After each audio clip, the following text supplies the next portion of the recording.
Welcome to Living a Nutritious Life. I'm Keri Glassman, a celebrity registered dietitian nutritionist. Join me every Tuesday on YouTube and your favorite podcast platforms as I bring in some heavy hitters to share the latest in nutrition and wellness science. We dive deep into food, sleep, stress, relationships, and so much more. Your weekly guide to a happier, healthier, more nutritious life. Are you the friend who's always being asked for health advice? Now imagine turning that passion into a fulfilling career with our Become a Nutrition Coach program. Step into a world where your enthusiasm for wellness becomes the heart of your own thriving business. With me as your professor and guide and coach on our user-friendly digital platform, you can learn from anywhere at your very own pace. It's perfect for your busy life. Envision empowering others to live their healthiest lives, all while growing a career you love. You're not just gaining a certification here, you're joining a community of like-minded professionals ready to support and celebrate with you every step of the way. So what are you waiting for? It's time to nourish your future and help change lives, including your own. Head over to nutritiouslife.com/BNC for a free class and a sneak peek of the program. Your journey to becoming a nutrition coach begins now. If you or anyone you know or care about has thought about a GLP-1 medication, is on one, or is considering one, this is a must-listen episode. I took a little break from the podcast, and I am so happy to be back to start the year off with this very special episode. Why, you may ask, is it special? Well, one, it's special because the GLP-1 topic is something that isn't going anywhere. We all need to know about it, and it's only going to get bigger and more complex as new research and medication options come out. Two, it's special because it is with a dear old friend who I've known for a very long time, and for lack of a better term, grew up with in the nutrition biz. Ashley Koff is the founder of the Better Nutrition Program and the author of the newly released book, Your Best Shot. Ashley is, again, not only a dear friend of mine, but an absolute superstar in the nutrition space. She's a force, an acclaimed weight health expert and practitioner for more than 25 years. She's leading a transformative movement in personalized nutrition, turning better, not perfect, choices into practical, sustainable strategies that deliver real outcomes. Her book, Your Best Shot, introduces weight health hormones as the regulators of weight health, offering the first ever assessment of their function and a personalized optimization system, shot or no shot. Today's podcast was an absolute game changer. If you're ready to move beyond one-size-fits-all diets and empower yourself with the latest science, this episode is a true must-listen. So also take a listen to the podcast, but also don't forget to grab Your Best Shot out now and start building your weight health ecosystem today. As always, if you love the podcast, please share with a friend and rate and review. Now let's get to it. Hello, Miss Ashley Koff. I'm so excited to be here with you. I mean, this is so fun. First of all, I'm just so excited to talk to you about your new book that is just out. Your Best Shot. So excited to chat about that, but also always just so fun to hang out with you. I mean, what's better when I can do a podcast with one of my dearest friends? I mean, what could be better? So really excited to chat with you today. Again, even more excited that it is to chat about your book, Your Best Shot. For those of you watching video, Your Best Shot, check it out, go order it, but we'll get to more, but we'll get to more about that. Welcome. Thank you. Thanks so much for having me. I love that you started a podcast. I was like, we need you in this space. So it's been so fun and so many just mutual colleagues and friends. So it's like an honor to be here. So I'm enjoying that. Yeah. Okay. So we have a certification together that we created together on GLP-1, weight health optimization.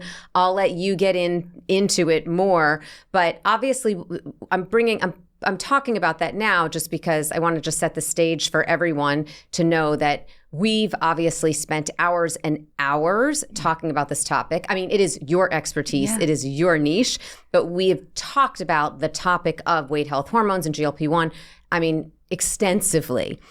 What I'm so excited to do today is to share some of those things that we've talked about with our listeners and really break things down, because I think that you have, not only are you a real true expert in this area of GLP-1s and all these other hormones, which we'll get into, but you have a really wonderful way of explaining it. You love to use analogies, like I love to use analogies. So we're both analogy fans, but you really do lay it out there to make it really understandable for people.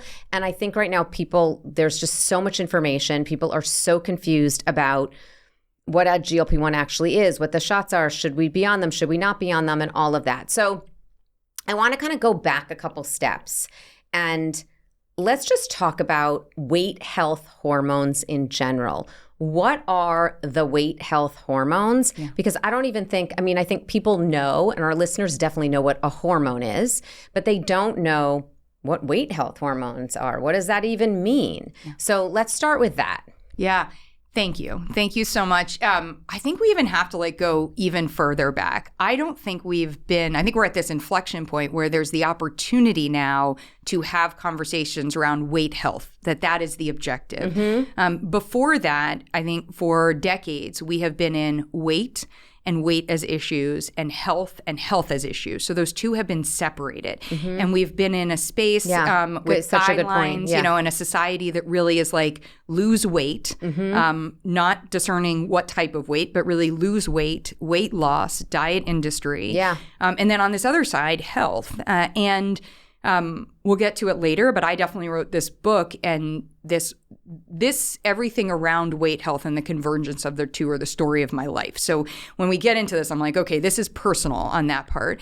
But I think that that's the exciting time period for anyone who has ever sat back and said, I want both. I would like my weight to be a representation of my body actually running the way that it is meant to run. Yeah. And as a result, I look and feel the way that I want to look and feel. Mm-hmm. That's weight health. Yeah. So when the body has what it needs, is able to use it optimally, then it runs better, and it doesn't deposit excess fat, and it doesn't put fat into organs, i.e. visceral fat, and even if it is storing some fat, and it builds muscle, and it builds bone, and it repairs muscle when those are broken down. And that's weight health. Mm-hmm. And what's really interesting to me, you and I, we've been doing this a long time. Mm-hmm. And it was 2005 when I first heard the term incretin hormones. 2005. Just to put in perspective, I started on the path of dietetics somewhere around 1999, 2000. Yeah. I know, we were doing exactly the same time. 2005, and I only learned about that by way of bariatric patients who suddenly their incretin hormone meant that the day after surgery, they were no longer diabetic. It was a switch on and a switch off. Something had changed fundamentally. So at that point, I was like, wait, what's going on? Because before that, tell everybody what an incretin hormone is. I'm going to get there. Okay. But before that, I had just thought that weight was over here, and I had glommed onto the fact that digestion impacted weight, right? So when we looked at, and what we did learn in school before we learned about incretins is we learned about leptin and ghrelin, right? So we learned that there are hormones that impact our appetite and our satiety. We're like, grr, if you're hungry, right? And leptin's you're going to hang on to it. And we learned about insulin and glucagon, and we're like, okay, so one of them is going to go and pick up sugar and drop it off into the cells, and the other one's going to break down sugar to make it more available. So we learned about hormones. And we thought we were learning about the whole domino, that those hormones turn on and they trigger everything. Turns out the body is even smarter. The body is designed with incretin hormones, which I am renaming to call them weight health hormones. And those hormones are ones that stand before insulin and glucagon and stand before leptin and ghrelin. You have hormones in your body that are domino number one, that when your body starts to understand that it's going to get resources, those hormones come in and they only turn on very quickly, 2 to 5 minutes. That's why I call them the switch. They turn on and then they are very quickly broken down, and their sole job is to trigger other hormones to go to work. So they are, so they're starting that. So it would be I can't think of a good analogy right now because I'm on the spot, but it would be like you trying to start the second phase of action in the car or at, anything else happening, and you haven't worked on the first. Why is this important? Why do we need to meet our weight health hormones? Because as we are going to learn, and as I've surprised physicians and other practitioners, and this is why we're doing a certification for practitioners, is you have to learn this, is that they do not just tell our brains that we are supposed to be full, that we're in receipt of nutrients. They do not just tell insulin and glucagon to go to work. They regulate hydration. They regulate digestive function, or they're part of the regulators for digestive function, right? They go throughout our body and turn on all of these things. Right. And they have a lot of jobs to do in a very short amount of time. So what happened? Well, and even that makes so much sense because no hormone just does one little thing. That's right. It's like there's no hormone in our body that's doing one little thing. Yes. So when we talk about this hormone does this, it's like, but it also does all of these other things. Yes. So it makes sense. Yes, yeah.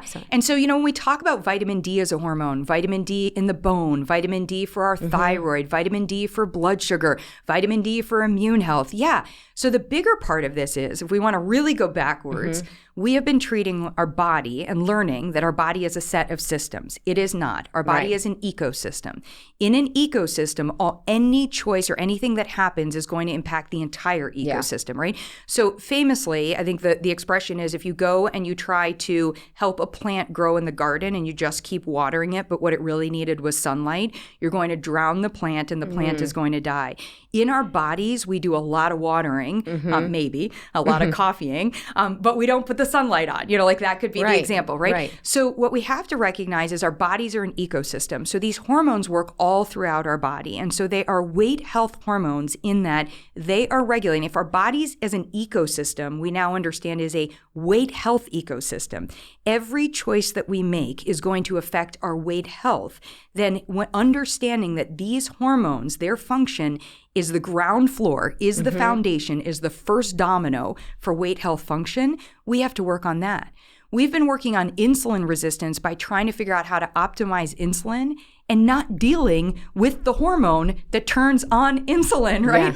Or we've been dealing with bone health and not dealing with the hormones that tell the bone, that look at bone formation. Or we've been dealing with hydration and telling people to drink half their body weight in water, and we haven't said, hey, if PYY is suboptimally functioning as a hormone, which happens to function in the lower intestine, if that is not functioning optimally, it is going to pull water and electrolytes from your stool. You're going to have dry, pellety stool, and you're going to continue this process throughout the body of having suboptimal hydration. We have to focus on weight health hormone function. So that to me was so exciting. And I want everyone to breathe right now. I will also breathe. The best part about it is it ties together everything that you are doing. No longer do we work on blood sugar for blood sugar outcomes, cholesterol for heart health outcomes, nutrients that we consume or don't consume for bone health. And we don't look at macronutrients and say, I'm going to have some of these and not some of these for fat. We look at the body and we say, you're an ecosystem. How do I optimally resource you? Which is what gets me pretty excited. Yeah, absolutely. And again, that also all makes sense. It's like I always say, like what is good for your heart health is good for your brain health. What's good for, so it's again, because a lot of these good habits are going to be good for not just one system in your body, but the whole system. Because if you're just so, and again, there's obviously some slightly different habits for slightly different concerns, but really being healthy and addressing it in, like you said, from this perspective, you're going to hit all the different systems because, like you said, we're an ecosystem. We're not all of these different systems working independently. Yeah.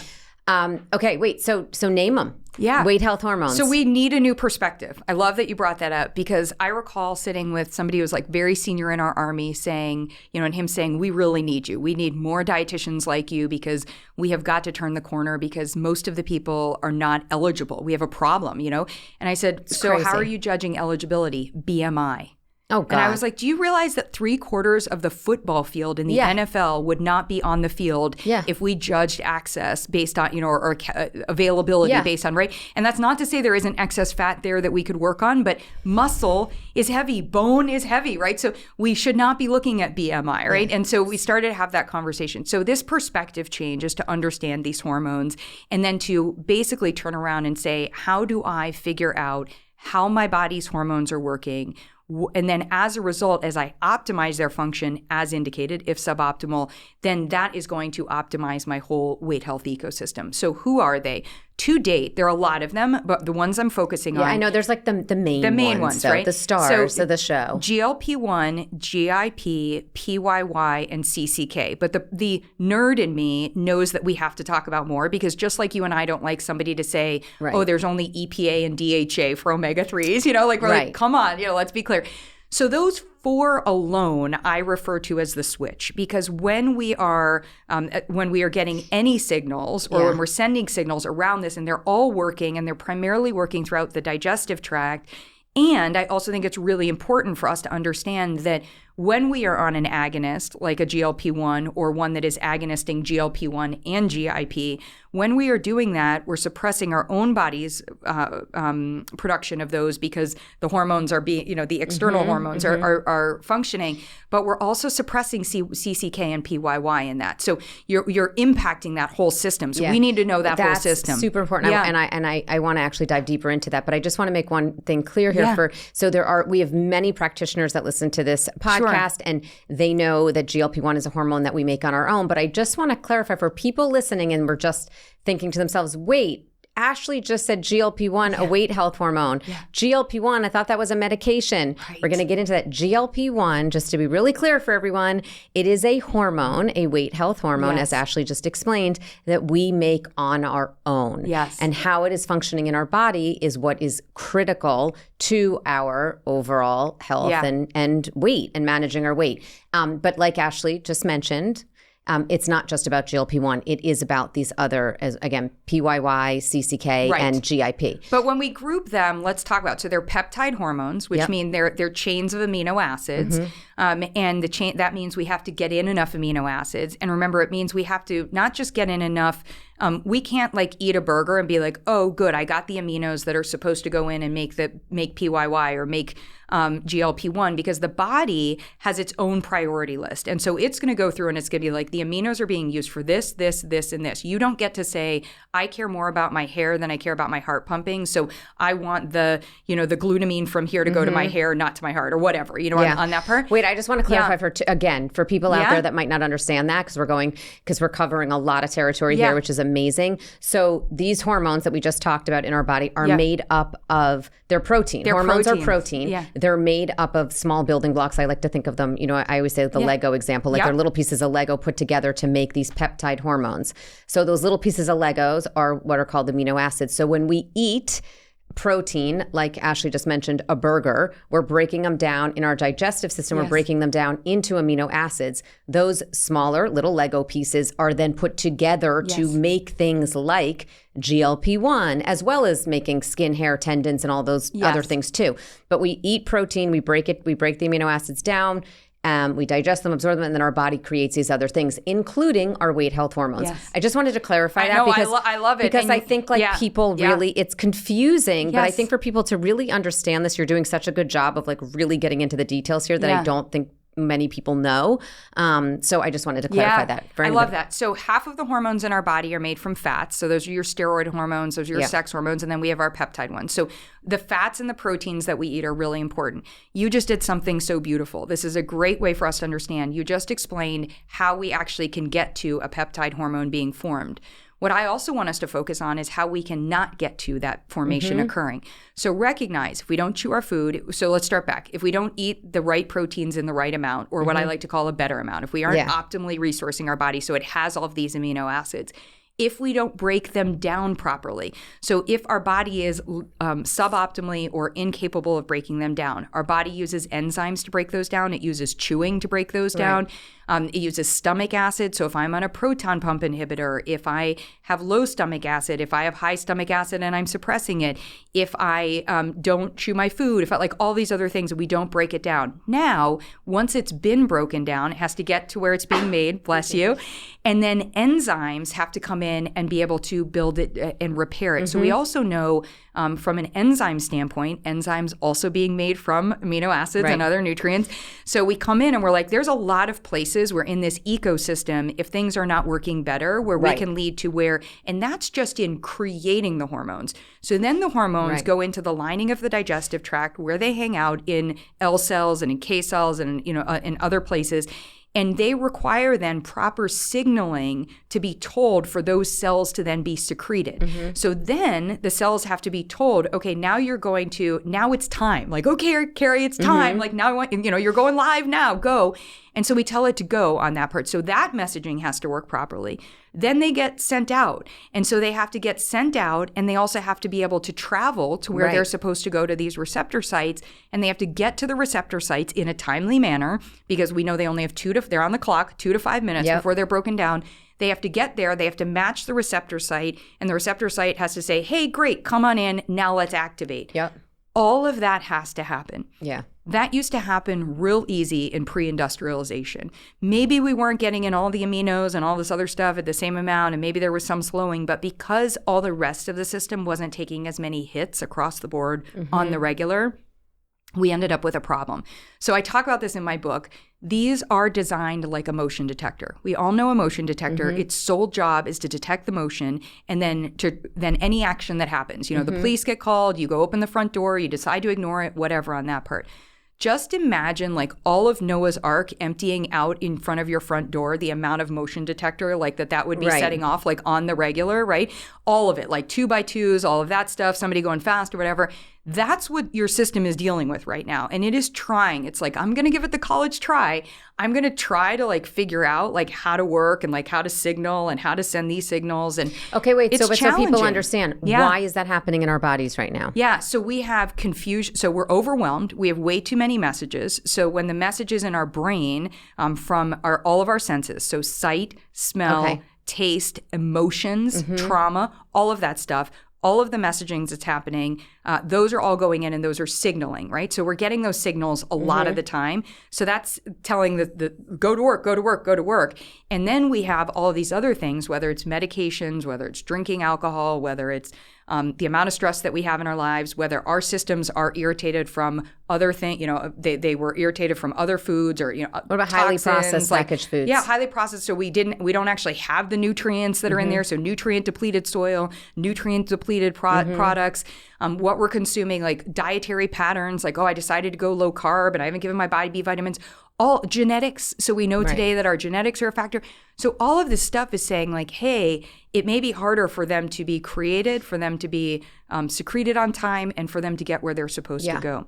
So we have an epidemic of suboptimally functioning weight health hormones. And there is data to back this. The data to back this is there are a bunch of different studies have been looking at, but roughly anywhere from 8 to 9 people out of 10 in this country in 2019, so this is before COVID, were deemed, they did not pass the markers for metabolic health. And those markers were the ones they used for metabolic syndrome. So looking at weight, looking at, by waist circumference, looking at your cholesterol, looking at like some of the pieces, some of the ones that we don't necessarily feel so great about, but that was like baseline, right? So that was like 9 out of 10 people then. I don't think we've gotten a lot healthier since COVID on that part, maybe. Definitely not. Anyway, if we're looking at that, we can understand then that our weight health hormones, which are regulators of this metabolic health, are part of the picture in terms of suboptimal function. We have another story now. Yeah, I was going to say, how do we judge, though, suboptimal? Like, I guess you just said we're looking at the metabolic syndrome markers.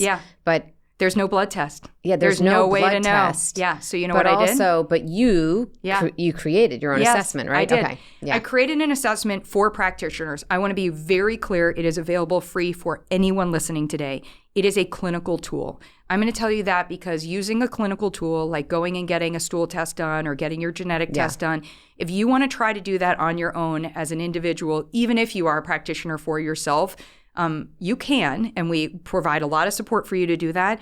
It is so much better done with a practitioner. Yeah. The other thing is most of us in practice, and what I'm training practitioners to do now is most of us can go through and do this for you, and you actually don't have to go through the process over a week of, you still are going to have to look at your poop though, and you're going to have to tell me about your poop, or you're still going to have to do the hydration test. So there's some components.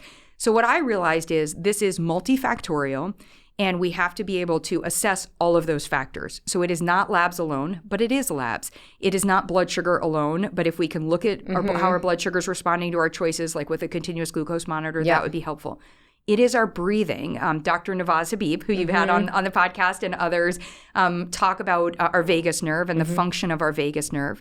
And with our vagus nerve, we need our vagus nerve to feel safe in order, because that is the primary highway for messaging to come and trigger our switch, and for the switch messages to then go up into our brain and throughout the body.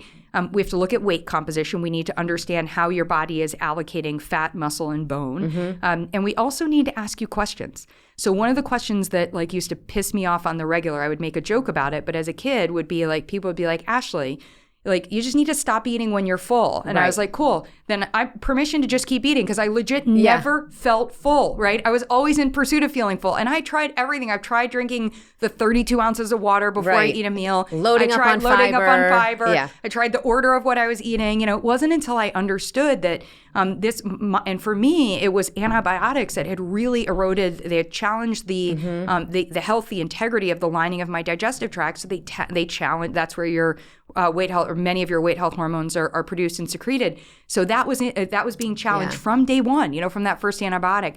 So when we look at that, we can assess this, and we can understand, are your hormones optimal or suboptimal, and then based on what is suboptimal. This is why I did the assessment the way that I did. Based on what you find out there, if hydration is suboptimal, we focus on hydration. If bone health is suboptimal, we can look at how to optimize bone health. If labs are off, we look at that, but we look at it in the context of you as a person, all your choices, and how your body is responding. So assessment is the absolute first step in this weight health hormone piece. And you brought up something a moment ago that I think is just so unbelievably important. We've outsourced that now to this idea that there is a medication that could do all of this. So we named the medication a GLP-1 agonist. And the name, from a marketing standpoint, actually infers that it is agonisting. It is suppressing our own, right? So we're suppressing our own, and then we're bringing in at a high dose this other amount, you know? So what I like to say... Because I don't think people understand that either. Even if they understand that, okay, we make GLP-1 on our own, they think, oh, maybe we don't make enough, or it doesn't work well enough, so we're bringing in more. Right. But it's not, it actually, I think that point, because people don't even know the word agonist is part of GLP. All these medications are GLP-1 agonists. So we are actually, it's such an important point that you're making. I just want to reiterate that when we take a GLP-1 agonist, so when we take a medication, we are suppressing our own completely. Yeah. Well, I wouldn't say 100. I don't think we can say 100% because nobody's doing the research on that as of yet. But what we can agree to is medications work in different ways, right? Some override, some like course direct. So what these medications are not doing is coming in and saying, let me stimulate your own. Because these medications, and I want to be very clear, this is this class, there are other medications that are coming out that are going to work a little bit differently. But this type of medication in this agonist of these weight health hormones, they are coming in and they are designed to stay on for 24 hours for about 7 days of a week. I told you, ours stay on 2 to 5 minutes. Have you ever looked at a skincare product and thought, I wonder if this is actually going to work? I mean, I think we've all done that, right? With OneSkin, I never wonder if it's going to work because I have real proof. Their whole company is led by scientists with backgrounds in tissue engineering, stem cell biology, and skin regeneration. And their products are backed by rigorous lab and clinical studies. The OS1 body is definitely helping my crepey skin, and I'm obsessed with the tinted OS1 Face SPF. It feels like butter going on, and it feels so good knowing that it's moisturizing my skin and protecting it all at the same time. I just love it. At the heart of their topical supplements is their proprietary OS1 peptide, the first ingredient scientifically proven to reverse skin's biological age by targeting cellular senescence. Those are those zombie cells that make your skin age faster than it needs to.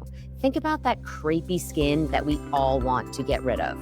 The research on their OS1 peptide has been published in peer-reviewed journals such as NPJ Aging. And not only that, the data for OS1 and their products clearly are listed on their website, so you can learn all about that and the incredible science behind all of their products.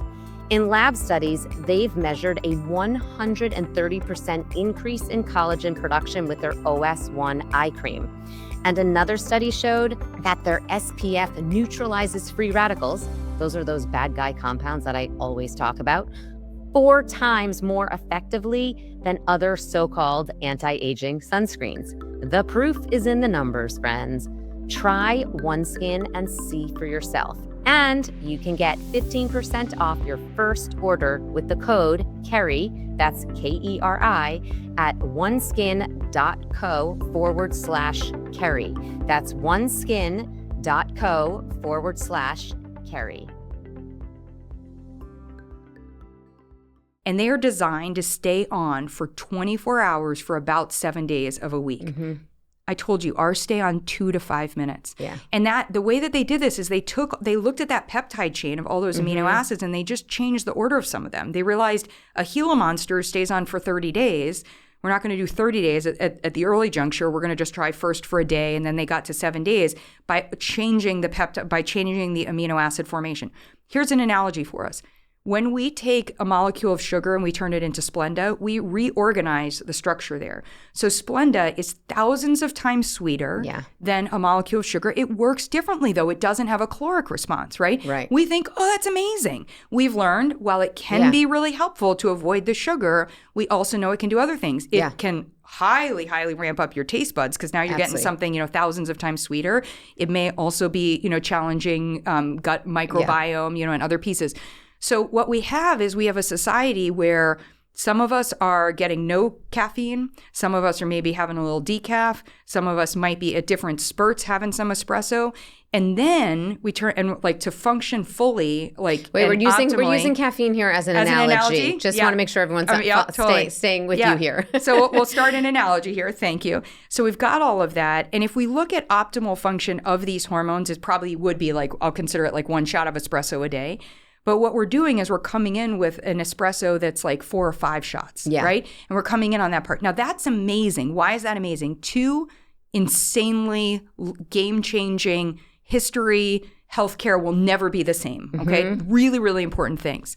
The first one is we are now seeing people who, when their receptor sites are getting satisfied to 100%, 100% and maybe even plus, but let's call it 100%, all these different things are happening. Food noise is abating. We have, even though we're slowing gastric emptying, we're seeing where people are feeling full, they're finally experiencing that.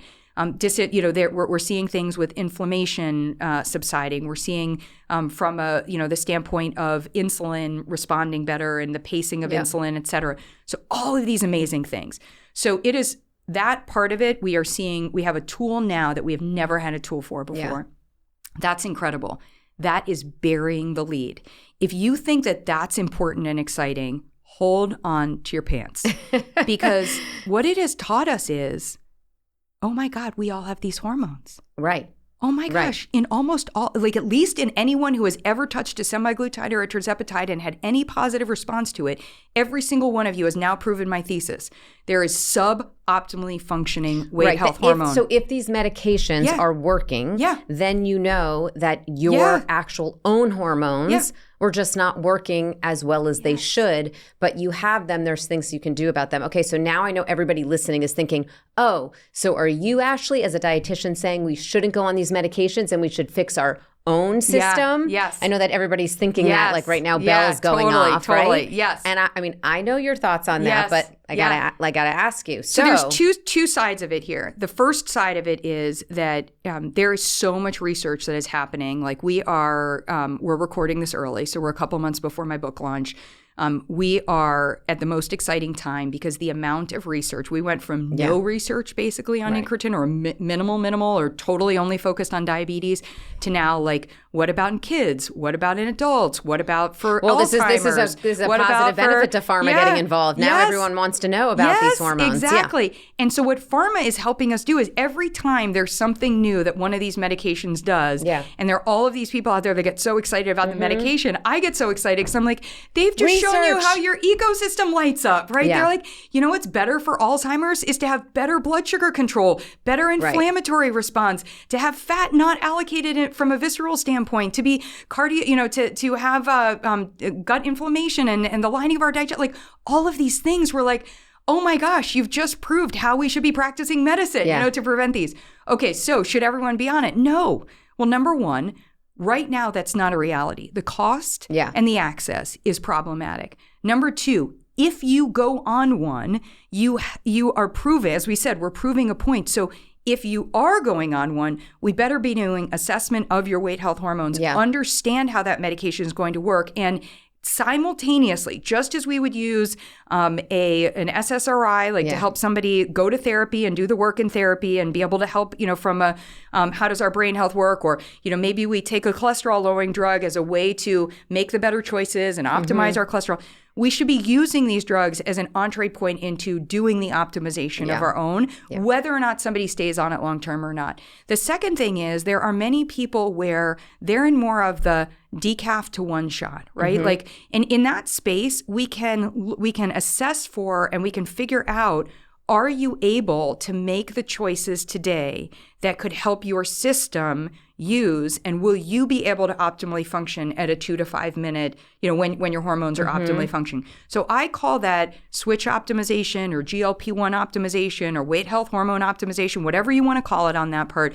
But that optimization is for everyone, whether or not you need hormone replacement therapy, which is what I refer to the agonist as, is going to be dependent on what do you need right now? What kind of intervention? Because sometimes using these medications, and we can talk about how we use them properly or how we use them improperly, but dose dependent and optimizing somebody's digestion and helping them make the better choices and discover what their body needs to run better. Sometimes we need that training wheels. You and I both believe in, you can order food already delivered to your house, right? You're like, I can get meals delivered, or I could go out and get them. We have Your Best Shot meals. You can go, and get those. You also have these companies where you can get the ingredients delivered to your house with the recipe, and you can get it all chopped up and it's ready, and you go ahead and some assembly required and you go and you create it. You also can get a recipe and you can order online, or you can go into the grocery store and get all of the ingredients and you can make it. And then you have other people who go into the kitchen and they just come up with whatever, and hopefully it's amazing, and it's all that part, right? Tools in a toolkit. And also what do you need right now? For many people, the medication will be either something that is going to help them have a life-changing response that they may stay on for life. There are other people that they need that something to shift right now so that they are able to then do the work where it is they might need the food delivery, the full meal delivery initially, then they, as their training wheels, then they go to learning how to do it on their own, and then they go to, doing the recipe. It's a personal decision, like any medication should be. But the point is that I want everyone to know that you're not anti them, that you think that they are They're amazing. They are a big, amazing tool. Totally. The reason I want to just make sure and emphasize that is because obviously you're talking about your own hormones and assessing your own hormones and that we all have them. And I think because people say it to me all the time, they're like, oh, you must hate the GLP-1s. And I'm like, why? It's an amazing tool that we never had. They just have to be used properly. That's right. So what you are saying, though, and I want everyone to understand this, is that regardless of, which having a medication, taking a medication or not, we all have to be optimizing our own weight health hormones. And for some of us, they're optimized, they're running really efficiently. For others, they're suboptimal. But regardless, even if they're working well, it's like, we could have good, strong bones. We still have to like think about protecting our bones, right? We don't just because like we not age, think about or it because we get sick, or because, we decide to have a child, or we decide to like, climb 29,000 feet in 36 hours. Like we do things in modern day. And so my belief is that as a human, we will never have a time period. We will not have a life. There will not be a human where for their entire life they have optimally functioning weight health hormones. And that's unique. How many of us know somebody who has been thin, who their health issues have presented, and people are like, wait a second, like I just thought based on your appearance that like you're healthy, right? So we talk a lot about how oftentimes people who have excess fat will go into, or in the medical system, or even in just society, are deemed as unhealthy. I show this in my book. I show 3 different pictures of people. And we can always look at the person who has excess fat visibly and we're like, oh, you're unhealthy. But we don't look at the person who may appear weight healthy or to have good weight and say, hey, you're actually not weight healthy. And I have a career, you have a career of seeing those patients, right? Absolutely. As much as I also have a career of seeing people where legitimately the only thing we are working on is how to help you lose the excess fat, because the rest of your ecosystem is actually working brilliantly. Which also brings me to, a lot of people have said, because I work with teenagers who are on the medication, on hormone replacement therapy for weight health hormones. And I'm like, I'm so glad. I mean, if I had had this, I would have not had my failed attempts at eating disorders. I wouldn't have tried 30 different diets. I wouldn't have carried a lifetime of, hey, I'm really great at a lot of things, but internally I am not great. Like this is something I'm not good at. That's not helpful, and I think those traumas, and remember the choices that we make in our teens, the choices we make in our 20s, the choices we make in our 30s from a health standpoint affect us, for the rest of our lives. Like we're, disease on that part. But I am totally against the use of a medication without doing assessment and optimization in a teenager. Well, even in an adult. In an adult, absolutely. But in a teenager where their body is like changing all the time, we want to spur better growth. The interesting thing about the work that I've done with, and I have thousands of patients who have used the medication. I have thousands more that I've helped. My book, I go through a lot of storytelling in my book, a lot of examples of different patients. So I start off with the story of Mr. Pizza Pop. I tell my own story in there. I've got a lot of patients. And in going through each of those stories, I want people to see that the approach is always the same, but it is always personalized to the individual. I have weight loss surgery. So he was 400 and something, and we had to get him down. He was eating 1 pizza a day, but he was eating the pizza at the back end of the day. And I was like, all right, let's split up. And so he had 3 slices of pizza within 2 hours of waking up every 3 hours. And I got rid of his diet soda. His doctor, I mean, if texting and cancel culture existed today, I would have been texted out of and cancel culture. I mean, I literally got laughed out of the lunchroom at the hospital by the surgeons. They were like, oh, good plan, whatever. And I was like, all right. And then I also got this was funny. They sent me 12 pizzas to the door of my office, when he came in for his final weigh-in. And I was like, look, guys, like we use the tools that we have, in this time period, and we can make it work. So when we look at that and we turn around and we say, we understand how somebody's body is working, and also where we can see the wins are for what is not working, that's going to be the opportunity. So the opportunity with weight health optimization is not to come in and say, here is a new diet to try, or here, this supplement. And I want to be clear about that, because there are weight health hormone optimizers. I call them GLP-1 optimizers in the book. There are GLP-1 activators, and there's GLP-1 hormone replacement therapy. Supplements play a very key role, a very important role, because they can help us optimize an ecosystem.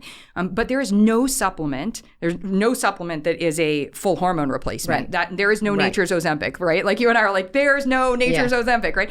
But on the same side, equally, I am critical of those that say there aren't any GLP-1 optimizer supplements are a scam. That's not true. If I come in and I use glutamine to help you repair the lining of your digestive tract, I have full-fold improved the functioning of your weight health hormones. If I come in and thank you, Navazabib and look at phosphatidylcholine or, serine, and I come in and I'm like, look, add some sunflower lecithin to your smoothie. I have helped the transport, the communication to be able to get there. So there's a role for supplementation. And yes, there are ingredients like, hops, a certain hops, and an extract there that could activate, that could help us maybe produce and, send out a little higher amount of GLP-1 and maybe even PYY, CCK. So there are things for us to use, but there is no medication is not a solution and a supplement is not a solution, nor is a food, on that part. I think somebody posted online that you could drink a lot of lemon juice and you would just be activating your GLP-1. I'm like, no, that's not the case. Or chia shots. Yeah, I mean, it's on all of it. I mean, you and I have been through like every single trend under the sun on that part. Yeah, at this point. So there is a lot of yes, and what your body actually needs to run better is what the business that we need to be in is actually assessment. Right, and you just made such a good point though, and it is personalized. Like one person might need that sunflower lecithin, someone else might need that glutamine. Yeah. So how do you... Well, not just, I guess, how do you figure that out would be through the assessment. But so I think hopefully people can understand that. But then if it is so personalized, how'd you write a book on it, Ashley? Yeah. How do we have a book? Totally.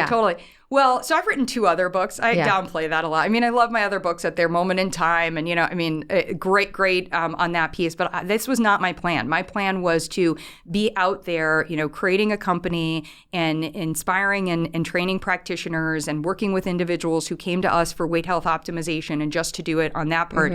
And I always believe that the P in personalization stands for patient and practitioner. It's that collaboration there.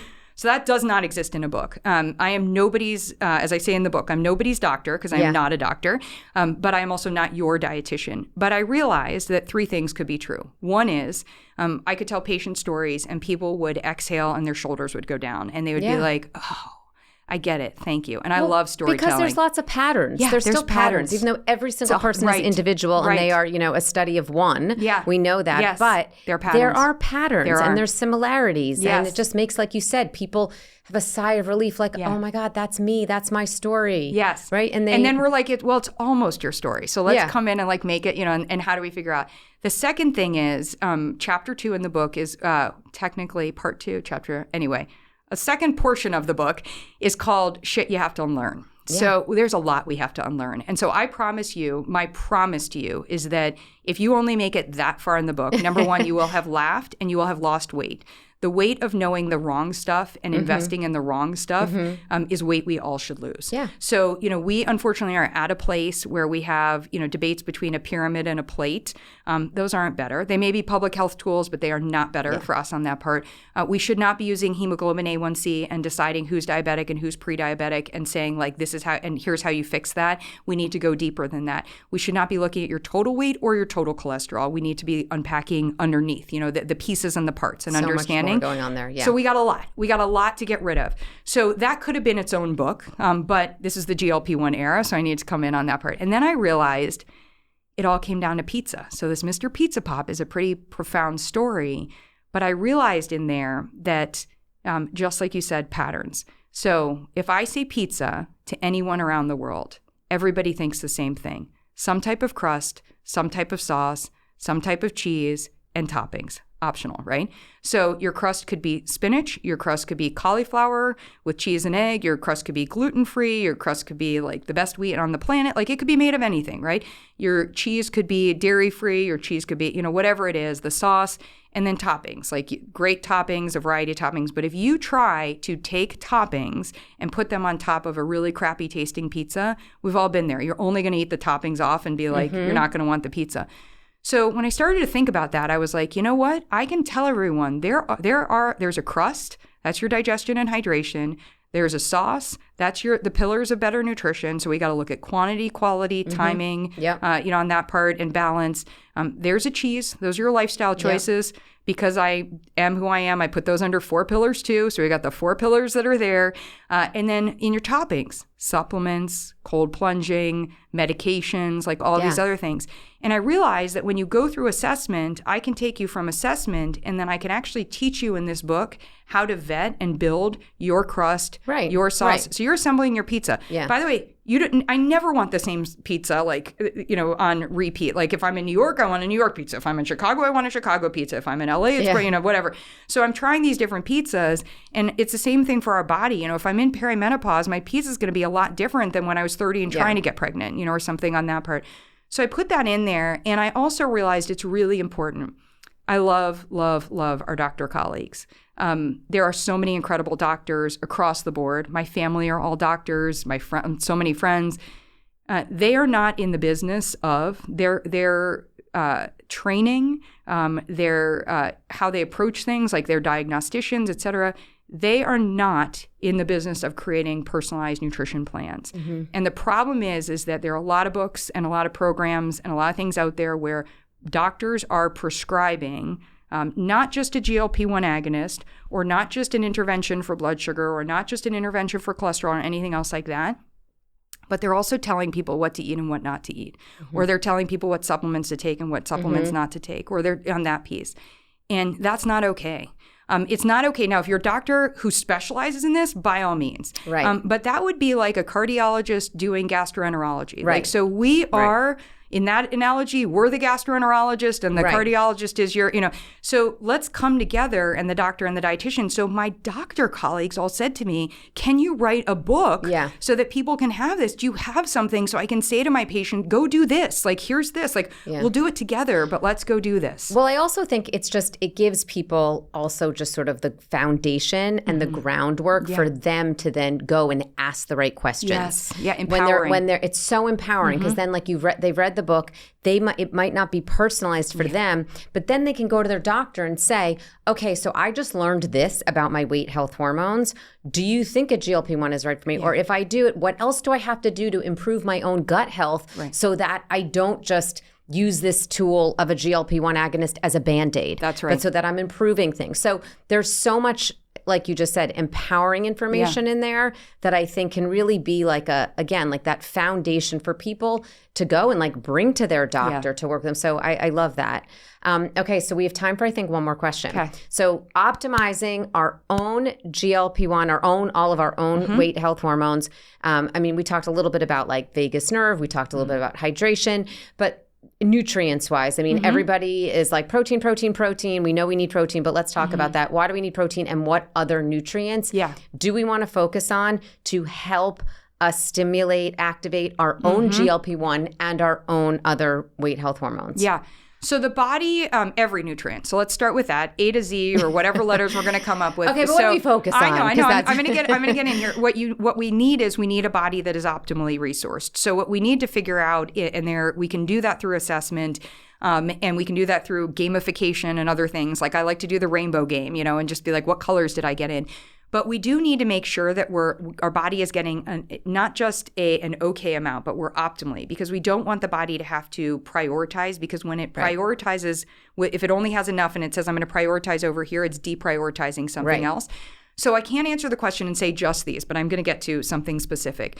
So what we need to do is we need to be able to say, like, when I assess my body, am I able to understand what I'm getting? Am I getting in an optimal amount? And again, this is probably not something you're going to do on your own. I give you a lot of tools for doing it, but this is probably not something you're always going to do on your own, right?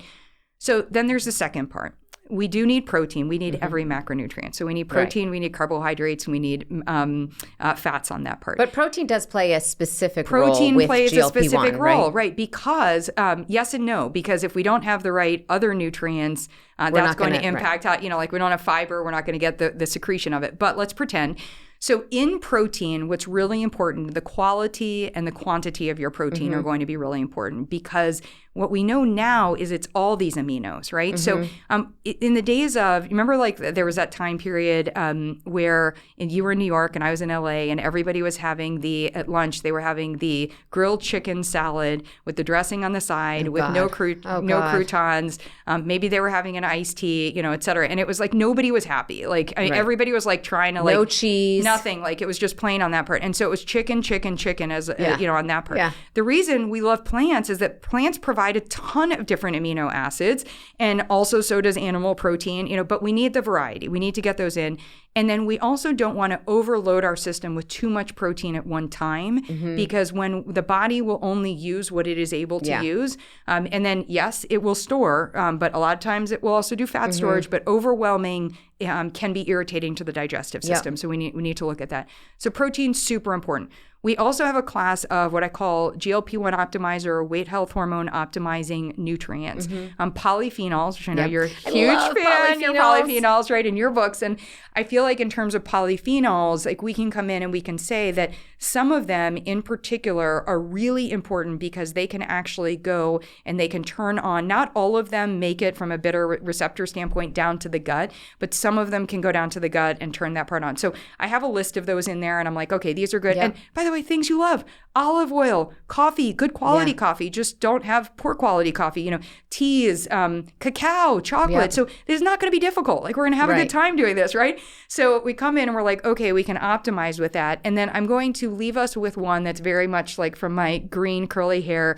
I also think that we really need to focus on glucoraphanin, myrosinase, which are found in... I was going to say, people don't know what that means. I know, I'm going to tell you. So they're antioxidants found primarily in broccoli. Yep. And in the curly part of broccoli or in the broccoli sprout. And why? Because they become something called sulforaphane, and sulforaphane helps your detoxification system work better. I actually take that. I take that. That is one of the ingredients that both of us take because I don't eat broccoli. I love broccoli, but I don't eat it every day. But I do take and I don't it get anyway. enough, and I don't know how much is in there.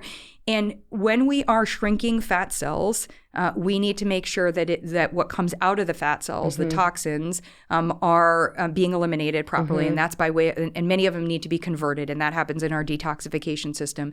The second thing is, in the brain, that upregulates the brain's detoxification. And so it helps to keep the cell, it crosses the blood-brain barrier, helps to keep the blood-brain barrier robust, and it also crosses the blood-brain barrier to make sure that then our glymphatic, like in autophagy and things like that, can help the cells of the brain to clean up, which is going to be all throughout the body, great efficiency. So I have a question for you, though, and I don't know your answer to this. Do you think everyone on a GLP-1 agonist should be taking sulforaphane? So, so everyone and should are two tough words for me. Yes. But here's the thing. I think the majority of individuals should be trying to find a way to get in glucoraphanin and myrosinase. And I do want to acknowledge that sulforaphane is not that stable. And so taking it in the formed part is going to be less effective. So I look for the glucoraphanin plus myrosinase or just the glucoraphanin. Most people. I think it would be a fair argument. And if you're pharma and you're listening, it would be a super smart thing to do to kind of like find a way to merge those two together. It's kind of like statins and CoQ10. Like we just need to understand the value in that part. So I think you arrived at something that's a pretty close, it's about as close as you're going to get me to an everyone on something. Okay, I know. Right and when I say everyone, I'm saying everyone. I know. But I really try with I get it. to not say, hey, every single person on that part. But of course. No, and I'm with you there. I absolutely. And access. I would so much, we're seeing that when we correct the brain, when we use agonists to support the brain, and it is correct the brain, when we enable the brain to work the way, to work better, we're seeing benefits across the board with addiction. We're seeing all sorts of things. And so we have, as we improve access of GLP-1 agonists, we need to make sure that we also improve access to the ingredients that can then help the body be optimized. Otherwise we're not doing both parts. Absolutely. Yeah. Okay, last question for you. How do you ignite your nutritious life on a daily basis? Oh my gosh, these conversations with friends. I mean, I love it. Now that's it. I love it. It's the best, the absolute best. Yeah. Amazing. I'm so happy to have you here. Thank you. Okay, everyone, your best shot. Ashley Koff, your best shot. Go buy it. I mean, the personalized system for optimal weight health, GLP-1 shot or not. Right. By the way, amazing subtitle. Thank you. I'm so proud of you with this book. I know how hard. I mean, this has been a massive labor of love. I mean, every book is a labor of love, but this, I know how you have put your heart and soul and Keri, so much. I never was going to tell my personal story. Like never. I was like, people don't need to hear that. And then I'm writing it and I was like, okay, here we go. So feels very vulnerable. So it's better to launch it with friends. So thank you. Absolutely. But also, I mean, it feels good. And especially like at this time in your life, like we've talked about that, like we both turned 50 in the past couple years. And like, it's just sort of this like stage of life where like put it all out there. Who cares? Like it probably feels really good to just like get it out. And like you said, you didn't ever plan on doing it, but how great. Like I'm so happy you did that. And it's just, it really is so well done. And it's fun and funny, like you said. And it is just such a powerful, empowering resource. I'm so over the moon for you, happy about it. So everyone go buy your best shot. Thank you. Bye, Ash. Bye.